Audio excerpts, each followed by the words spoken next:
provocó que invasores y personas extrañas a las mismas se apoderaran de territorios comunales, prevalidos de su capacidad económica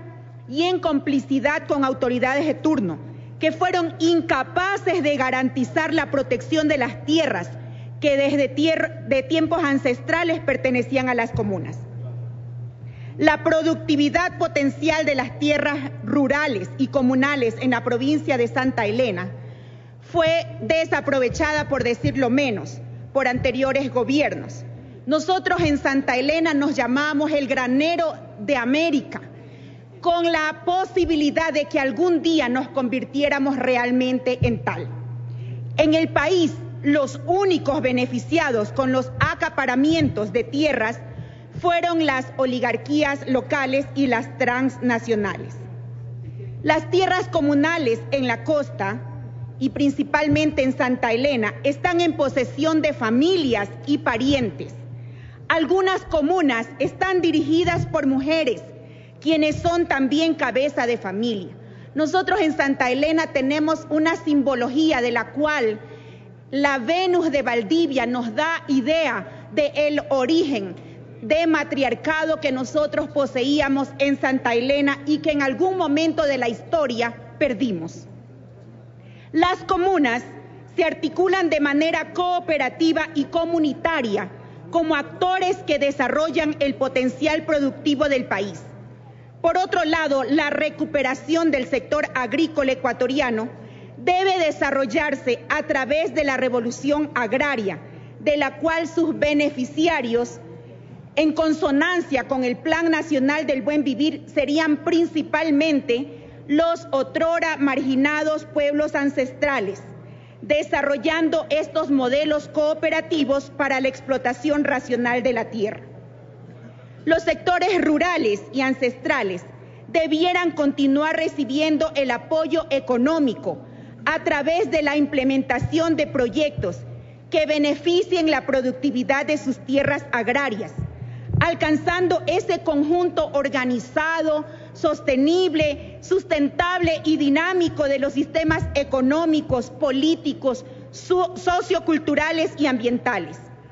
que garanticen la realización del buen vivir en el Ecuador y teniendo en consideración que el sistema económico es social y solidario, que reconoce al ser humano como sujeto y fin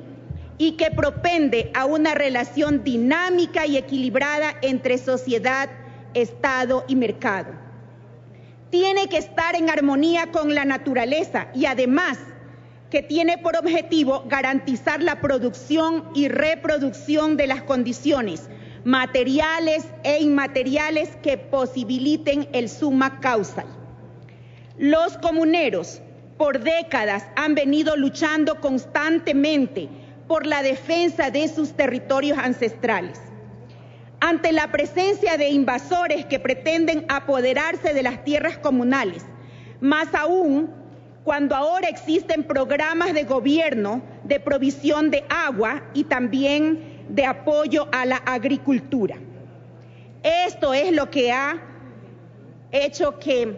haya más ambición por las tierras comunales de Santa Elena. Por muchos años, los derechos de nuestros comuneros fueron vulnerados en la protección de sus posesiones ancestrales y hoy es el momento histórico de cambiar aquel pasado oprobioso de aquella larga y triste noche neoliberal que trató a nuestros pueblos ancestrales como los peones de la miseria y los mendigos de la patria. Y que gracias a nuestro gobierno que lucha por alcanzar la igualdad de derechos, tanto en lo formal como en lo sustancial, se está recuperando la dignidad y la garantía de derechos de estos territorios.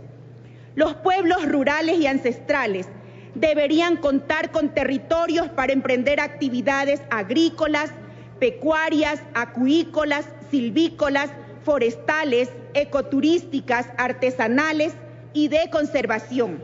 relacionadas con el aprovechamiento productivo de la tierra rural. Esta ley que hoy se propone en primer debate apunta a una mejor distribución, al uso de los recursos y reconocimiento de los territorios rurales y ancestrales, razón más que suficiente para ser tratada y luego acogida por el Pleno de la Asamblea Nacional.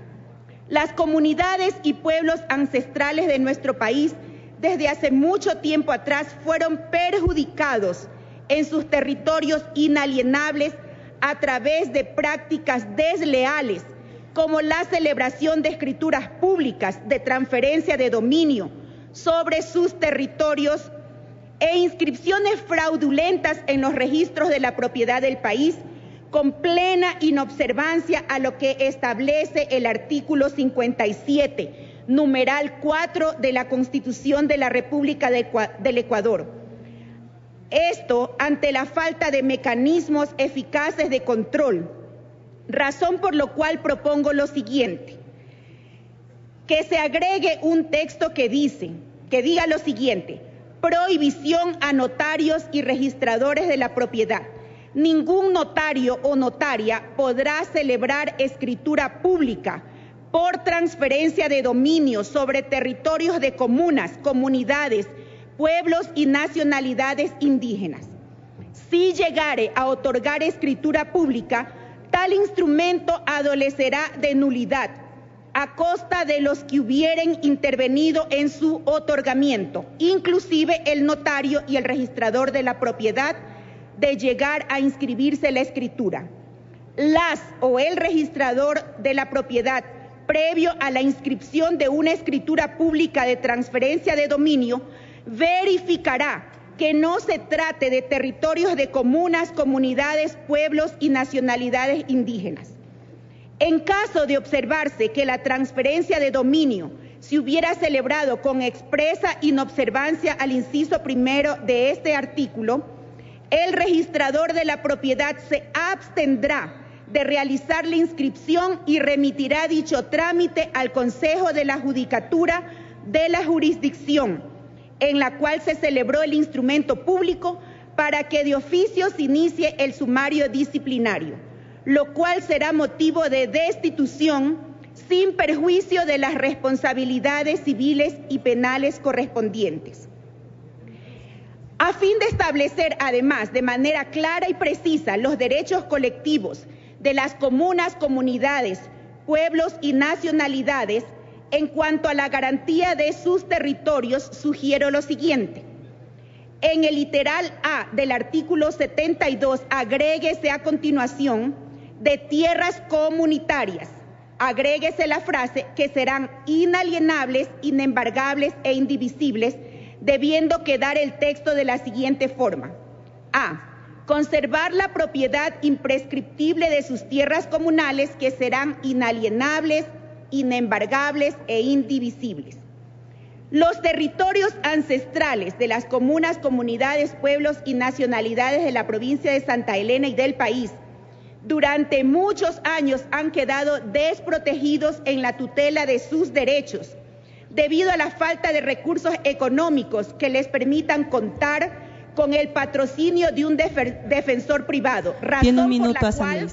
es necesario, gracias señora presidenta, que esta norma legal reconozca el derecho a la defensa pública en los procedimientos judiciales para el patrocinio de los conflictos en torno a sus territorios ancestrales, por lo cual sugiero que en el proyecto de esta ley, a continuación del artículo 123, se agregue un texto que haré llegar oportunamente a la comisión. Y además se agregará una disposición transitoria para que la Defensoría Pública implemente la Unidad de Defensa Jurídica de Territorios Ancestrales, que diga lo siguiente: en el plazo máximo de 60 días contados desde la publicación de esta ley en el registro oficial,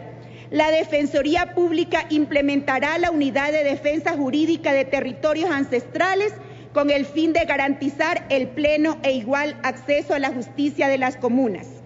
Muchas gracias, señora presidenta.